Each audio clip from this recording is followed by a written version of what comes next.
As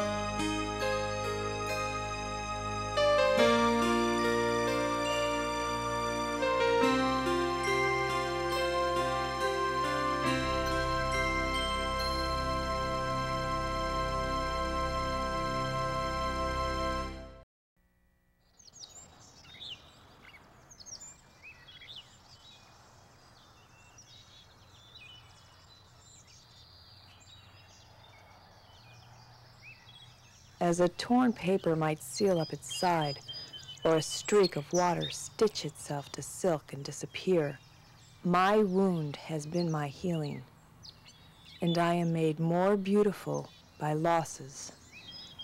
See the flat water in the distance nodding approval, the light that fell in love with statues. Seeing me alive, turn its motion toward me.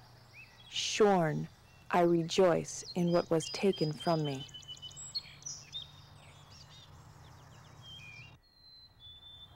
In rehab, they said it would be hard to come home. But somehow for me, it isn't that bad. Some guys have it a lot worse. I never thought I would live in my room again. The books, the bed, my old jerseys, and the continual rustle of the folks in the house. 10 years it's been since I left this place. I was all-county soccer then. Scholarships, training, well-wishers, then all-state. An Olympic prospect, at least the paper said so. Well, now I'm back where I started from. I'm their kid. They think I'm still growing up, only now I'm pushing 30, losing my hair, and a crib for good. A man's desires and ambitions in half a body. It's funny. So many months after the accident, I keep hearing the voice of that nurse in the hospital. She was on a mission, all right, passionate about poetry. She'd stand in the middle of the ward, straight as an arrow. 3 times a week she'd show up. Her favorite saying was, "Poetry is the most condensed form of art there is. A good poet can say volumes in a few words." Then she would spell out the meaning. No good could come by living in the past. One had to make do with what one had, and she really believed it too. Still, some of the guys were so down and out depressed they couldn't even listen to the poems. They shut her out.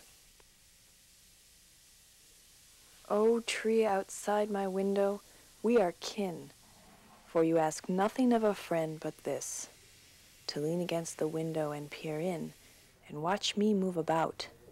Sufficient bliss for me, who stand behind its framework stout, full of my tiny tragedies and grotesque grieves, to lean against the window and peer out, admiring infinitesimal leaves.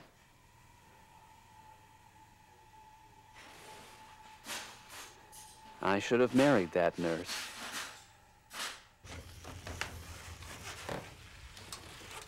For the folks, I'm still their kid growing up, but now they don't know how to take care of me. I'm theirs, but dramatically changed. They ask questions, they allude to my future, but they suppress the direct stuff. I've been home for 3 months. They're home. Meanwhile, they wait on me hand and foot. They are waiting for me to make a decision, but what's the hurry? I'm not going anywhere. I've got everything I need. Food, a place to sleep, my poetry books, my chairs. They are waiting in the background. Expectation, anticipation, tension filling the house. Tree at my window, window tree. My sash is lowered when night comes on, but let there never be curtain drawn between you and me. Vague dreamhead lifted out of the ground, and thing next most diffuse to cloud, not all your light tongues talking aloud could be profound. But tree, I have seen you taken and tossed, and if you have seen me when I slept, you have seen me when I was taken and swept and all but lost.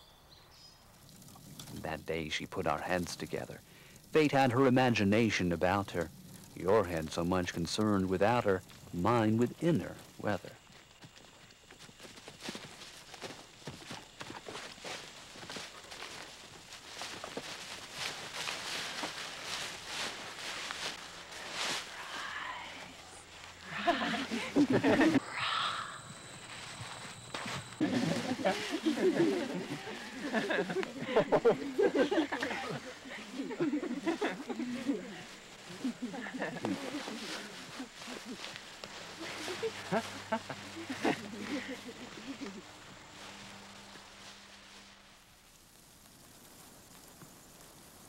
I dreamt of being free of my chairs, but I'm stuck. I watch the folks. They're so mobile, it makes me jealous, and I snap at even inoffensive remarks. I guess I want more than their attention, care, love, and sympathy. But what else is there?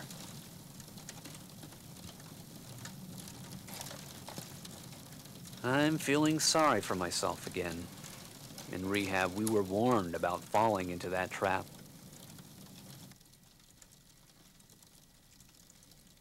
It's not the case, though some might wish it so, who, from a window, watch the blizzard blow, white riot through their branches, vague and stark, that they keep snug beneath their pelted bark.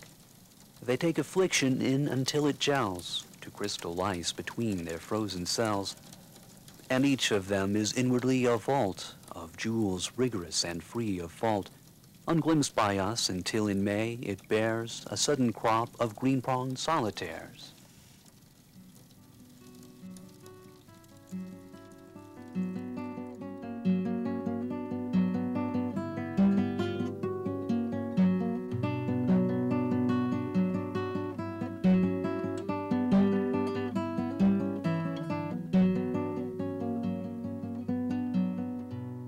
Loveliest of trees, the cherry now, is hung with bloom along the bough, and stands about the woodland ride, wearing white for Eastertide.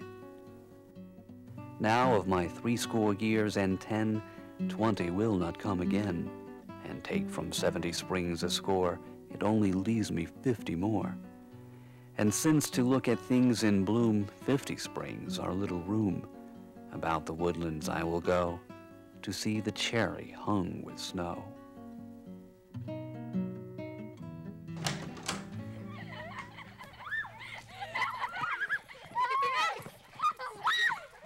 How I used to run through the forests, visit the trees, brooks, rivers, climb hills on my bicycle. There were friends then, challenges every day, and the games we played endlessly. Volleyball, tennis, soccer, swimming, but most of the time we ran from place to place, and then a plunge into the pond.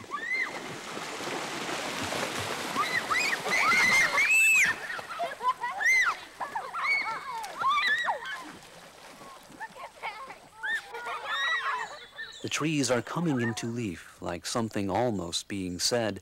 The recent buds relax and spread. Their greenness is a kind of grief. Is it that they are born again and we grow old?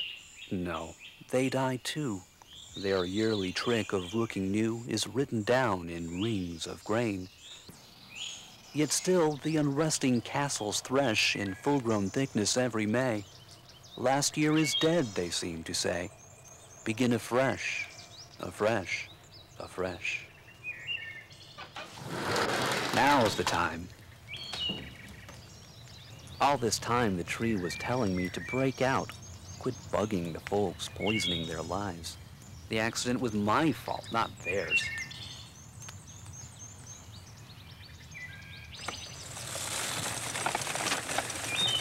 I've got to go on. That's what the nurse said. That's what the dream was all about.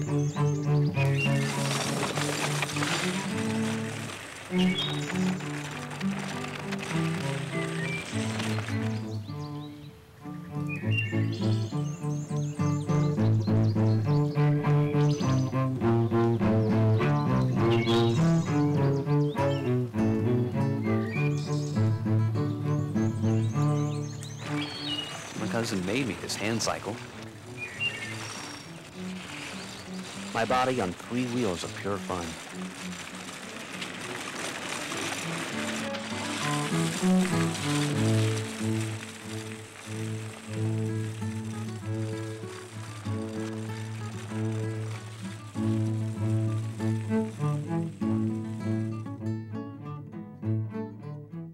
now I am here, what thou wilt do with me, none of my books will show.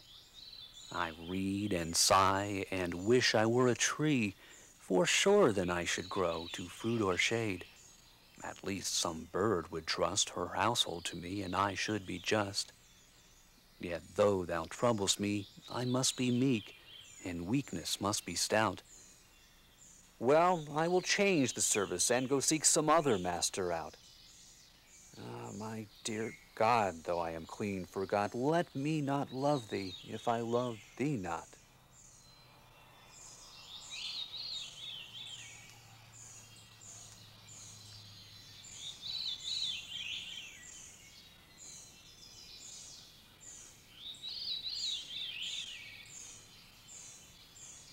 There goes the spider climbing up a branch. I can't imitate the plants and animals and trees, no more.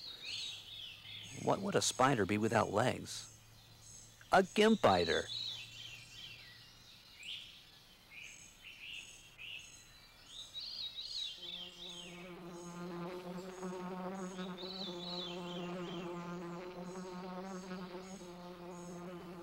Once when I was about 14, a raccoon came out of the forest, ran across the lawn, and scampered up the trunk. He went into the big branch hole, turned around, and stared out. All of a sudden, everything about the tree changed. His big dark eyes looked out at us below. The tree was his. We, the spectators, were neither wanted nor needed.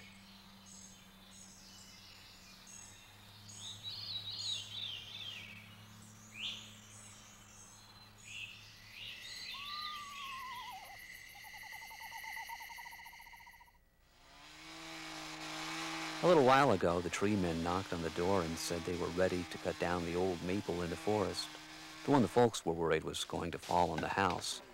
What's wrong with it, I asked. Half rotten, probably. How old is it? 150 years, maybe more. You gotta cut it down first to tell. And they laughed.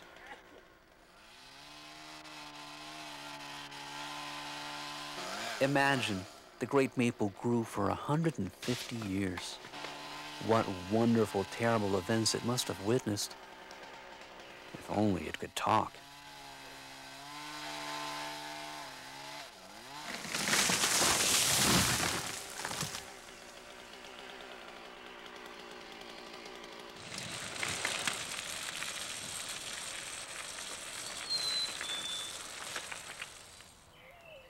I robbed the woods, the trusting woods, the unsuspecting trees, brought out their burrs and mosses my fantasy to please. I scanned their trinkets curious, I grasped, I bore away. What will the solemn hemlock, what will the oak tree say?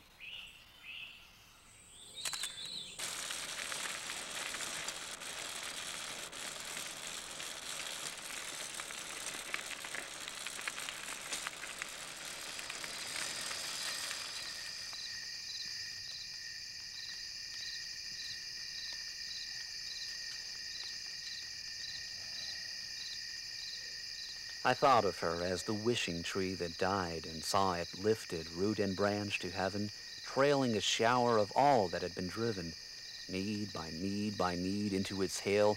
Sapwood and bark, coin and pin and nail came streaming from it like a comet tail, new minted and dissolved. I had a vision of an airy branch head rising through damp cloud, of turned-up faces where the tree had stood.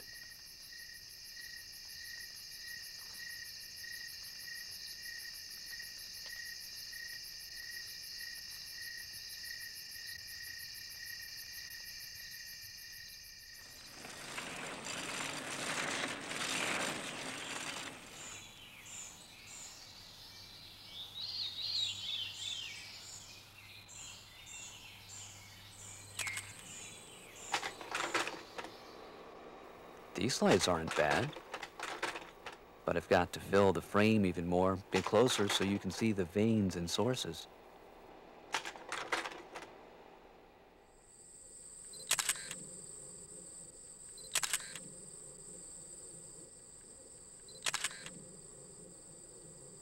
Dear sir, I've been a paraplegic for about a year now.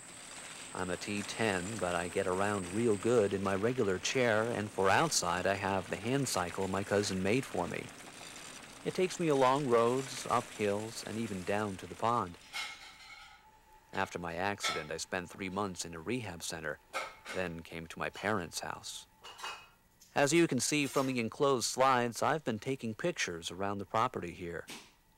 I concentrate on the details, close-ups of flowers, leaves, fruit, berries, bugs, the little things most people don't notice, things that speak of living and dying. Then I take a shot of a landscape where it all lives and propagates, and where I have many deep memories. In our garden is one very big old maple tree that inspires me every day, that and tree poetry. Please consider these slides for publication, and let me know if you want to see more of my stuff.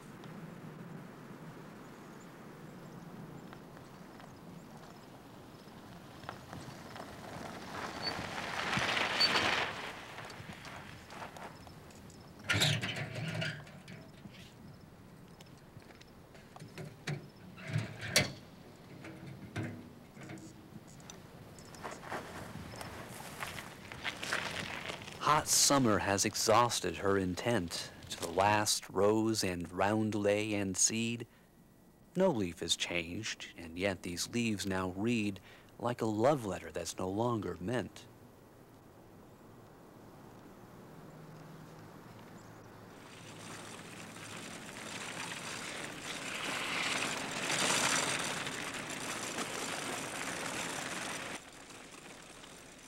Mom and Dad are better now, not so much worrying.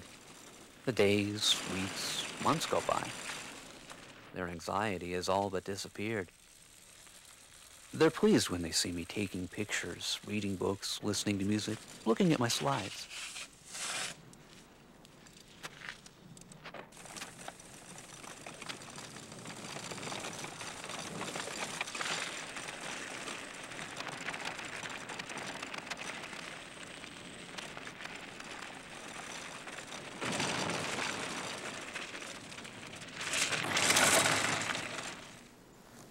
Meanwhile, flowers come and go, the leaves fall, and the maples stand solid, reminding us that things change, but don't really, not overall.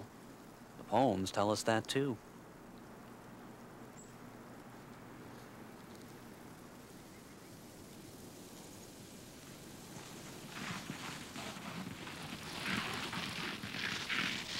I should be getting word from the magazine one of these days. But even if they don't accept the pictures, it doesn't matter. Now I know which way to go.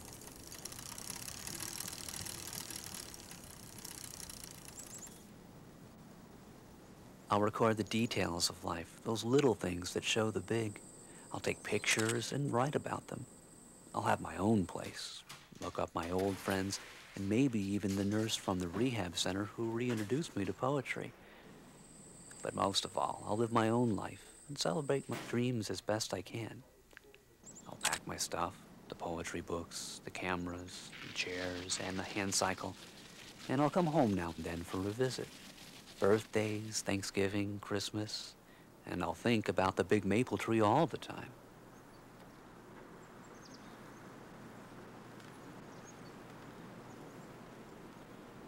To be a giant and keep quiet about it.